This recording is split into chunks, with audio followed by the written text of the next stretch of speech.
আমি মরলে বুঝবি তখন আর ভাত খাওয়া লাগবে না। সন্তানকে এই কথা বললে কি গুনাহ হবে? মুখে ক্রিম দিয়ে নামাজ পড়লে নামাজ হবে কি? বাথরুমে কি ওযু করা যাবে? মহিলাদের শারীরিক সমস্যা থাকার কারণে পিরিয়ড 5 দিনের দিন মনে হয় ভালো হয়ে গেছে, কিন্তু নামাজ পড়ার পর দেখা যায় সমস্যাটা আছেই।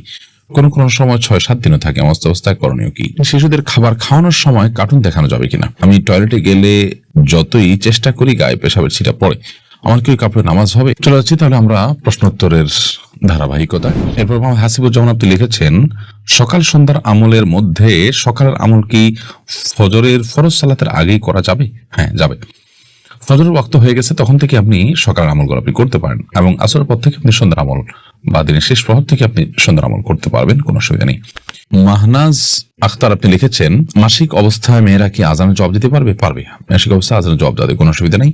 দুরুদ, জিকির, দোয়া এগুলো সবগুলোই আপনি মাসিক অবস্থায় করতে পারবেন। দিনী প্রচুর পড়া ইত্যাদি আপনি করতে পারবেন। মারুফ আখতার আপনি লিখেছেন, বিভিন্ন শপে হিন্দুদের পূজা, ফাল্গুন আরো অনেক কিছুর উপলক্ষে বিভিন্ন অফার দেওয়া হয়। এখান থেকে আমরা কি কোনো প্রোডাক্ট কিনতে পারবো? কোনো অসুবিধা নেই। আপনি এই অফার উপলক্ষে আপনি কম দামে পেয়েছেন, কম দামে পাওয়াতে সেটা নেওয়াতে কোনো অসুবিধা নেই। আপনার নেওয়ার কারণে কোনো অন্যায় কাজে সহযোগিতা হচ্ছে না এবং কোনো প্রকার সহযোগিতার সম্পর্ক এখানে নেই। যেহেতু কোনো ভাবেই সহযোগিতা হয় না, বিধায় এটি নেওয়াতে কোনো অসুবিধা নেই। যদি তাদের কোনো শিরকের কাজে সহযোগিতা হয় এমন কোনো কাজ আপনি করেন, তাহলে সেটা আপনার জন্য নাজায়েজ এবং গুনাহ হবে। সোহেল পাটোয়ারি হিয়াডি থেকে আপনি লিখেছেন, আমি প্রেম করে বিয়ে করেছি, 11 বছর হয়ে গেছে। এখন যতটুকু জানি প্রেমের বিয়ে সহি হয় না। এখন কি করণীয় এবং কিভাবে সহি করা যায়? আপনার বিয়ে যদি যথাযথ নিয়ম হয়ে থাকে, দুজন সাক্ষীর উপস্থিতিতে এবং মহারণা ধার্য হয়ে থাকে, মেয়েদের অভিভাবক ছিল, আপনার অভিভাবক ছিল, সব মিলিয়ে বিয়ে যদি হয়ে থাকে, আলহামদুলিল্লাহ বিয়ে হয়ে গেছে। কিন্তু আপনি বিবাহের আগে যে অবৈধ সম্পর্ক করেছিলেন সেটার জন্য আল্লাহর কাছে মাফ চাইবেন, লজ্জিত হয়ে তওবা করবেন এবং ভবিষ্যতে কোনোদিন আর বিবাহিত সম্পর্ক কারোর সাথে করবেন না, সে মর্মে ইস্তেগফার উভয় করবেন। ইনশাআল্লাহ এটি আপনাদের সেই পাপ বা সে গুনাহ মাফ হওয়ার জন্য যথেষ্ট হবে। বাকি এখন বিয়ের পর আর নতুন করে আপনাদের কোনো কিছু করার নেই, তওবা এবং ইস্তেগফার করা ছাড়া। ইয়াহিদ আহমেদ আপনি লিখেছেন, আজানের জবাব না দিলে কি গুনাহ হয়? আজানের জবাব দুই ভাবে হয়। একটা হলো আজানের জবাব হয় মৌখিক ভাবে, আর হলো আজানের জবাব হয় প্রকৃত ভাবে, অর্থাৎ সরাসরি শারীরিক ভাবে। মৌখিক ভাবে আজানের জবাব হলো মুয়াজ্জিন যা বলেছেন তার সাথে বলা, এই বলাটা মুস্তাহাব, এটি না দিলে কোনো গুনাহ হবে না। কিন্তু আজানের জবাব যেটা শারীরিক ভাবে দিতে হয়, ধরুন মুয়াজ্জিন সাহেব আজান দিলেন, দেওয়ার পরে শারীরিক ভাবে জবাব দেওয়া মানে হলো আপনি সে আজানের জবাব দিয়ে মসজিদে যাবেন এবং হাজির হবেন। তো সেই কাজটা যদি আপনি না করেন, মসজিদে উপস্থিত না হন, তাহলে সেক্ষেত্রে আপনি গুনাহগার হলেন পুরুষ হয়ে থাকলে। তাহলে সেক্ষেত্রে আজানের এই জবাব দেওয়াটা, অর্থাৎ শারীরিকভাবে উপস্থিত হয়ে যে জবাবটা, সেই জবাব দেওয়াটা আমাদের জন্য আবশ্যক। সেটা না করলে আমরা গুনাহগার হয়ে যাব। আদারওয়াইজ আপনার শুধু মৌখিক জবাব যেটা, সেটা আপনি না দিলে কোনো গুনাহগার হবেন না। এমনি সালাউদ্দিন লিখেছেন, কবর জিয়ারত করে হাত তুলে দোয়া করা কি শিরক? না, কবর জিয়ারতের পর হাত তুলে দোয়া করা শিরক হতে যাবে কেন? যদি আপনি মৃত ব্যক্তির কাছে চান এবং তাকে আপনার বিভিন্ন জিনিস দেওয়ার জন্য উপযুক্ত এবং ক্ষমতাধর মনে করেন, সে ক্ষমতা আছে তার মনে করেন, তাহলে সেক্ষেত্রে আপনি গুনাহগার হবেন। এছাড়া কবরে আপনি জিয়ারত করার পর যদি কিবলামুখী হয়ে কবরবাসীর জন্য দোয়া করেন, তাহলে সেক্ষেত্রে সেটা গুনাহের কোনো কারণ হবে না। সকাল সন্ধ্যা এআডি থেকে আপনি লিখেছেন, নামাজ পড়ার সময় একই রুমে মোবাইলে অন্য কেউ যদি গান শুনে, তাহলে কি আমার নামাজ হবে? আপনার নামাজ তো হয়ে যাবে মানে আক্ষরিক ভাবে, কিন্তু আপনার নামাজের মনোযোগ নষ্ট হয়ে যাবে। সেজন্য নামাজের মনোযোগ নষ্ট হতে পারে এমন কোন জায়গায় আসলে নামাজ পড়া উচিত নয়, জায়েজ নয়।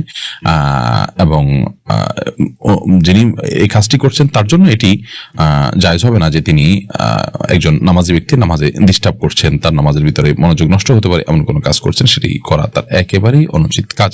ইমরান আলী আপনি লিখেছেন, শিশুদের খাবার খাওয়ানোর সময় কার্টুন দেখানো যাবে কিনা? খাবার খাওয়ানোর সময় যদি আপনি কার্টুন দেখান, কার্টুনগুলোতে ম্যাক্সিমামই আজকাল মিউজিক থাকে। এই যে মিউজিক থাকে সেজন্য কিন্তু এই ধরনের কার্টুন দেখা বাচ্চাদেরকে দেখানো জায়েজ নয়, গুনাহের কথা। কারণ আপনি সেখানে মিউজিকের যে গুনাহ হারাম সেটাইতে লিপ্ত হয়ে যাচ্ছেন, বিধায় সেটাই জায়েজ নয়। এবং এর কুপ্রভাব বাচ্চাদের উপরে পড়ে, মনস্তাত্ত্বিকভাবে বাচ্চারা দিন বিমুখ হয় এবং ফাসিকি মানসিকতা তাদের মধ্যে তৈরি হয়, ইত্যাদি নানা কারণে এরকমটি করা জায়েজ নয়। আর যদি সেখানে মিউজিক না থাকে কিংবা সাউন্ড বন্ধ করে নেন, সেখানে অশ্লীল কোনো কিছু না থাকে, তাহলে এটা নাজায়েজ বা হারাম হবে না, বাট সন্তানের জন্য চোখের ক্ষতি, ব্রেনের ক্ষতি নানা দিক থেকে, সেজন্য এটি না করা উত্তম এবং ভালো। ফেরদৌস আহমেদ প্রধান আপনি লিখেছেন, স্ত্রীর মাসিকের সময় রাতে একসাথে ঘুমানোর পর কি সকালে ফজর নামাজ পড়া যাবে? কারণ সাথে থাকতে গেলে স্ত্রীর সাথে বডির টাচ লাগবেই। স্ত্রীর সাথে বডির টাচ লাগলে কোনো অসুবিধা নেই। মাসিক অবস্থায় আপনার স্ত্রীর সাথে আপনার বডির টাচ লাগলে যে আপনি নাপাক হয়ে যাবেন এবং আপনার গোসল ফরজ হবে, ব্যাপারটা কিন্তু সেরকম নয়। অতএব সেটি ভিন্ন বিষয় যে আপনি যথাসম্ভব নিজেকে আপনার যদি নাপাক লাগার সম্ভাবনা থাকে তাহলে সেক্ষেত্রে সেখান থেকে আরো বেঁচে থাকবেন, বাট একসাথে শোয়াতে কোনো অসুবিধা নেই। ফারজানা ফারজু এডি থেকে দেখেছেন, আমি টয়লেটে গেলে যতই চেষ্টা করি গায়ে পেশাবের ছিটা পড়ে, আমার কি কাপড়ে নামাজ হবে নাকি বা শরীর নাপাক হবে? যদি আপনার টয়লেটে আপনার গায়ে পেশাবের ছিটা আসে, সেই ছিটাগুলো যদি ওই যে শুয়ের আগায় যতটুকু পানি পড়ে এই টাইপের ছিটা, তাহলে সেক্ষেত্রে আপনার এর কারণে কোনো চিন্তা করার কোনো কারণে, এর কারণে আপনার শরীর বা কাপড়ে লাগলে সেটা নাপাক হবে না, কারণ এটি মানুষের সাধ্যের বাইরে এটুকু থেকে বেঁচে থাকা। তবে আপনি যদি দাঁড়িয়ে পেশাব করেন তাহলে সেক্ষেত্রে এই ধরনের ছিটা পড়ার সম্ভাবনা বেশি থাকবে। বসে পেশাব করলে এটার সম্ভাবনা কম থাকবে। সতর্ক থাকবেন সর্বোচ্চ, কারণ কবর আযাবের অন্যতম কারণ হলো পেশাব থেকে পবিত্র ভালো করে না হওয়া। আমাদেরকে মাফ করুন।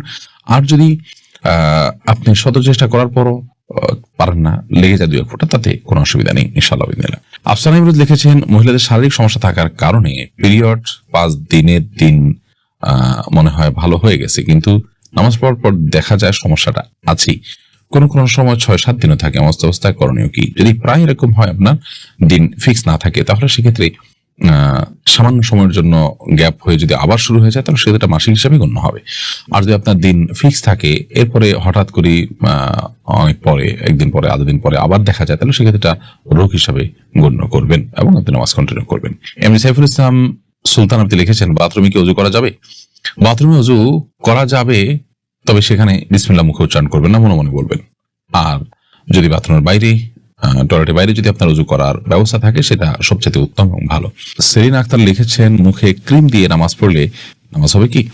মুখে ক্রিম দিয়ে নামাজ পড়লে নামাজ হয়ে যাবে, কোনো অসুবিধা নেই। ক্রিম, লোশন বা কোনো প্রকার ওয়েল ইত্যাদি পাক পবিত্র যদি হয়, তাহলে সেক্ষেত্রে ব্যবহার করলে নামাজের কোনো ক্ষতি হবে না ইনশাআল্লাহ। তার এরপর প্রশ্ন হলো, আমি মরলে বুঝবি তখন আর ভাত খাওয়া লাগবে না, সন্তানকে এই কথা বললে কি গুনাহ হবে?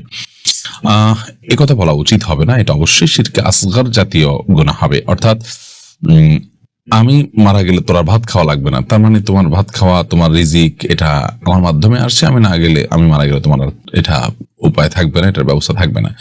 এটি মুখে বলা হচ্ছে, অন্তরে যে একেবারে নিজেকে আল্লাহ দাবি করা হচ্ছে এর মাধ্যমে তা না। এই জন্য এটা শিরকে আকবর হবে না, কিন্তু শিরকে আসগর হবে, ছোট শিরক হবে, যেহেতু বলার ভুল। একজন ইমানদার এভাবে বলবেন না। তবে হ্যাঁ, এটা ঠিক যে আমি মারা গেলে তুমি আমার মর্ম বুঝবে, আমার মর্ম হায় টের পাবে, এই ধরনের কথা তো বলাই যেতে পারে। বাট সরাসরি রিজিক এর কথা টান দেওয়া, যে আমি না মারা গেলে তুমি আর ভাত পাবে না, খেতে পাবে না, বা তোমার রিজিক দেওয়ার ব্যবস্থা থাকবে না, এই টাইপের কথা বলা, এটা সরাসরি আল্লাহ রাব্বুল আলামিন যেহেতু রিজিক দাতা, তিনি যেহেতু বলেছেন, ওয়া মিন দাব্বাতিন ফিল আরদি ইল্লা আলাল্লাহি রিজকুহা, নবমণ্ডলে যত প্রাণী আছে সবার রিজিকের জিম্মাদারি আল্লাহ তাআলা নিয়েছেন। সেই আয়াতের বরখেলাফ হওয়ার কারণে এরকমটি বলা উচিত হবে।